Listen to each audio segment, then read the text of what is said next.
Hallo julle almal, ek hoop dit gaan goed met julle. Vandag gaan ons bietjie kyk na die salsa. Dit is een van my gunsteling danse.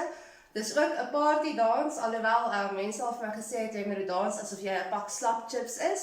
So kom ons kyk of julle dit kan regkry.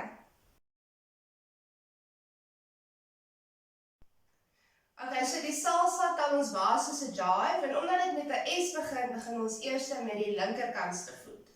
Okay, so ons gaan 'n tree vorentoe gee. 1 jou gewig daarop sit en 2 die voet terugbring. Dan die ander voet vat agtertoe. 3 gewig en 4. OK, dis die basic step. 1 en 2, 3 en 4. Maak seker dat jy jou knie buig en dat jy eers met die bal van jou voet afbeweeg na die hak toe, want dis weer eens waar ons heup aksie vandaan kom. OK, so dis 1 en 2, 3 en 4, 5 en 6, 7 en 8. Okay, julle, kom ons probeer nou daai basic steps saam met die musiek.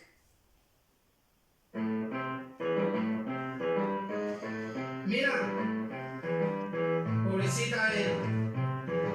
5, 6, 7, 8. 1 en 2, 3 en 4, 5 en 6, 7 en 8.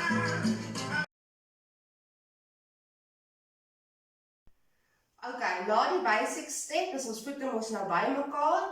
Dan gaan ons weer ons linkerkantste voet gepak en ons gaan 'n tree na die linkerkant toe gee. So dis 1 en 2, 3 en 4, 5 en 6, 7 en 8. Hierdie dans het nie regtig anders nie, so jy kan nou net ontspannend langs jou en laat dit saam met jou liggaam beweeg. Reg.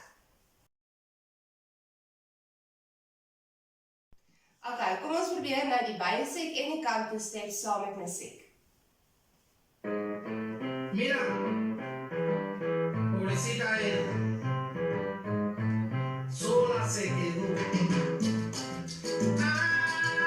5, 6, 7, 8. 1 en 2, 3 en 4, 5 en 6, 7 en kanto. 1 en 2, 3 en 4, 5 en 6, 7 en 8.